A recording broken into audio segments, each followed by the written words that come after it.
Gracias por seguir con nosotros. 5 de la tarde, 41 minutos en Bogotá, Quito y Lima. Lo decía antes de la pausa, Brasil va a dejar de luchar contra la deforestación ilegal del Amazonas por falta de recursos. El ministro de Medio Ambiente ha confirmado que desde el lunes pasado el gobierno decidió no destinar fondos para combatir la tala ilegal en esta región.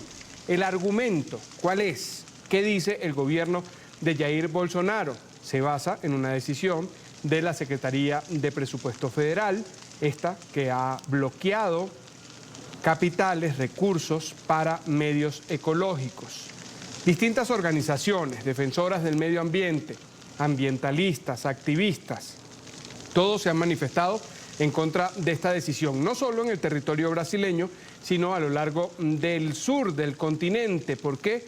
Porque se ha venido incrementando vertiginosamente el detrimento o en detrimento de la fauna y la flora en este que es considerado el pulmón natural del mundo y que en este momento luce así, en medio de incendios, en medio de acción por la mano del hombre que viene afectando todo el ecosistema alrededor. Confluyen 8 países en medio de esta situación. En esa zona no se conoce de frontera, para ellos es invisible y allí habitan muchas de las poblaciones indígenas, aborígenes de nuestra región.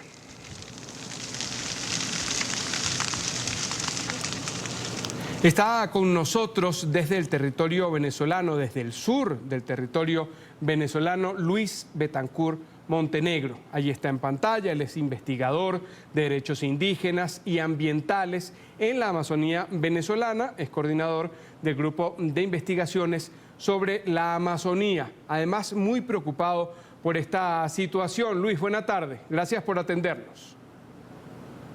Gracias, Carlos.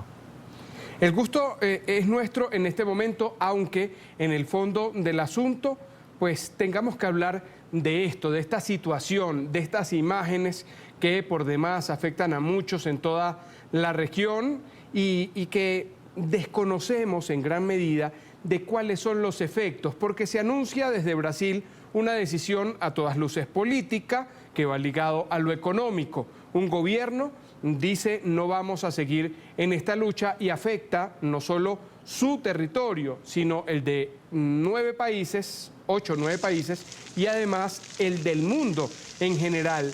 Los efectos de esta decisión, Luis, de una decisión como esta que trasciende a los brasileños, ¿cuál sería? Carlos, ha sido una decisión que realmente nos sorprende a todos quienes trabajamos este tema. Es decir, por más vocación que tenga el presidente de Brasil o de no protección de la Amazonía, de los bosques tropicales, de la selva, de las poblaciones indígenas, no se concibe que haya tomado esta decisión.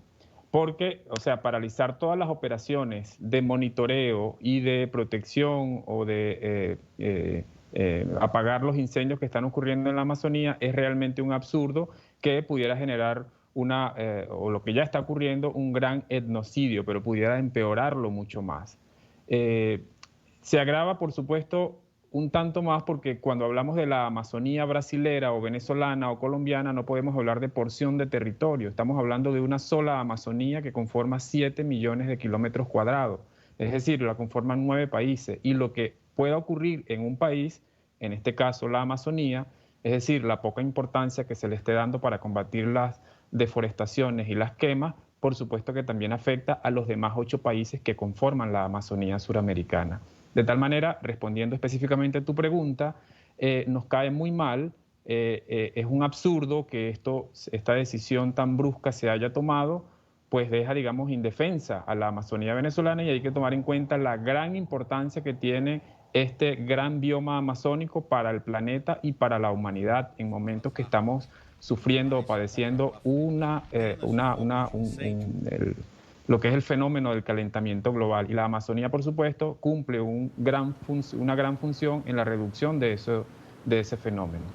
Cuando vemos este fuego, cuando vemos la Amazonía arder en distintos tramos, en distintos sectores, en distintos países, pensamos en, además del tema de los efectos inmediatos, en los que son a futuro, en los que pueden trascender esta generación, en los que no sabemos cuándo la misma naturaleza en ese proceso pueda hacer, no reversar, pero sí corregir esta situación que muchas veces tiene por detrás la mano del hombre, indiscriminada por demás.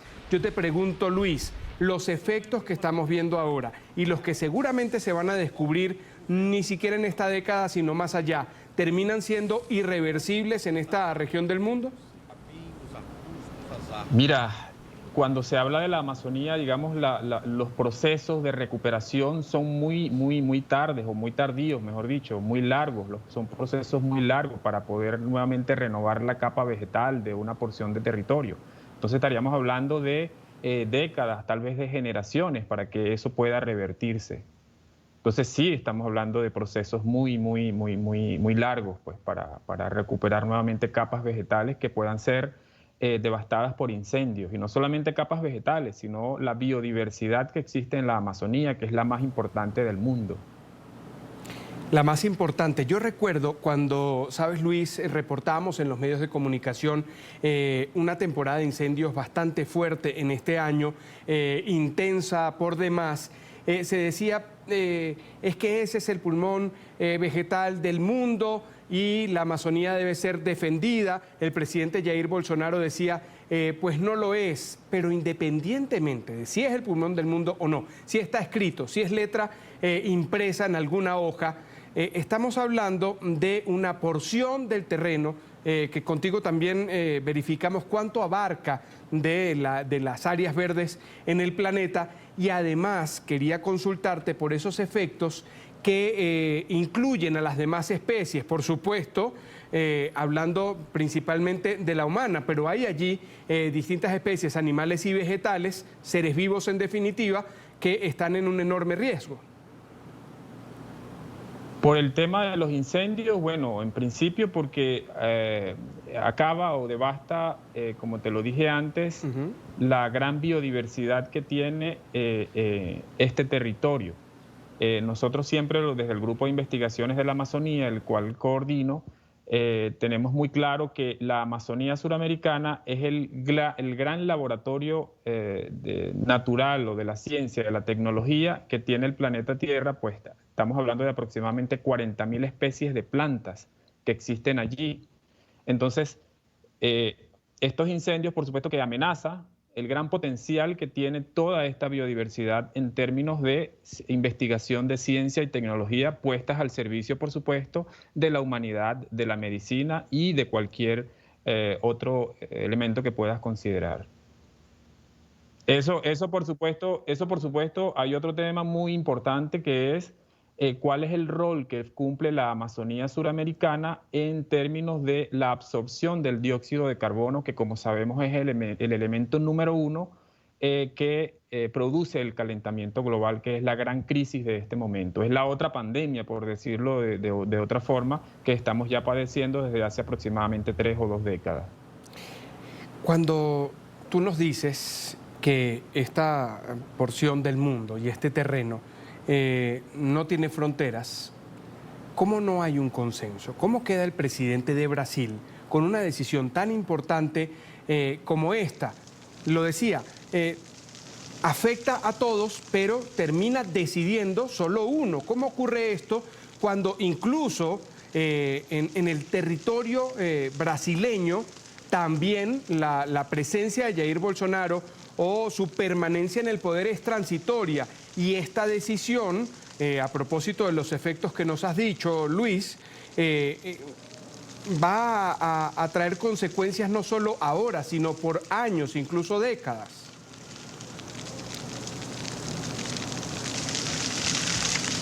Bueno, ha habido muchos esfuerzos desde hace mucho tiempo. El más reciente que recuerdo fue el que se llevó a cabo en Leticia, Colombia, auspiciado por el presidente de ese país, donde justamente estuvo el vicepresidente de Brasil, y todos ellos, hace ya un poco menos de un año, se comprometieron, es decir, los representantes de los 9 países, menos Venezuela, que no pudo ir por un tema político o que no se presentó por un tema político, todos esos países, incluyendo Brasil, que es el tema de ahora, se comprometieron a combatir con todos los medios posibles pues el tema de la deforestación y el tema de los incendios. Entonces es otro elemento para sorprendernos en torno a la decisión que ha tomado el gobierno de Bolsonaro, de bloquear los fondos para combatir estas actividades. Entonces, bueno, respondiendo un poco o redondeando un poco la respuesta a tu pregunta, sí, por supuesto que hay muchos esfuerzos, inclusive hay muchos foros que reúnen a los 9 países de la cuenca amazónica en torno a tener trabajo en común, mecanismos en común para protección de estos 7 millones de kilómetros cuadrados que conforma la Amazonía suramericana. Pero Luis, si nos dices, en los gobiernos se han hecho esfuerzos, se han hecho reuniones, pero no se logra un acuerdo. Yo te pregunto ahora por el lado que tú representas, las organizaciones defensoras del medio ambiente, los que estudian el ecosistema, sí tienen un objetivo común, una causa común y están además articulados al menos para mantener esta denuncia y también para documentar lo que está sucediendo en la Amazonía americana? En eso estamos, Carlos. Somos, digamos, una coalición de organizaciones no gubernamentales en torno a la protección de la Amazonía venezolana, elaboración de investigaciones, levantamiento de informes, monitoreo de la situación ambiental y, por supuesto, generar esas recomendaciones a los estados. Y es lo que hemos estado haciendo. Tenemos, digamos, muy buena relación con la dirección respectiva de la Universidad de Roraima, otros organismos de Colombia, organizaciones no gubernamentales, en torno justamente a hacerle el monitoreo de la situación, de lo que está ocurriendo en la Amazonía suramericana, la situación de los incendios, el tema de la tala indiscriminada y, por supuesto, el tema de las actividades extractivistas o grupos irregulares que están en estos territorios indígenas, en su mayoría, que son las selvas o los bosques tropicales de la Amazonía. Ahora, este punto. Están reunidos, tienen el objetivo común y principalmente la pregunta sería, ¿dónde se denuncia? ¿Ante quién se hace? Y si lo han hecho, si lo han logrado, ¿han tenido alguna respuesta? Se ha hecho reiteradamente. En nuestra experiencia desde Venezuela son legajos de documentos, de denuncias que se han llevado a cabo en las distintas instancias que tienen que ver en la materia, pero la respuesta no ha sido realmente la esperada. Ha sido, digamos, una opacidad, una omisión absoluta en ninguno de los casos en los cuales al menos nuestro grupo de investigaciones ha presentado denuncias u otras organizaciones hermanas han tenido digamos, respuesta favorable. No por casualidad o no en vano, pues el último informe de la Alta Comisionada de las Naciones Unidas para los Derechos Humanos emitió un informe sobre Venezuela, sobre derechos humanos, derechos ambientales, y justamente revela esa situación. Es decir, el poco interés que tiene el Estado venezolano en torno al tema de los derechos de la naturaleza, así llamados ahora, que son los derechos ambientales.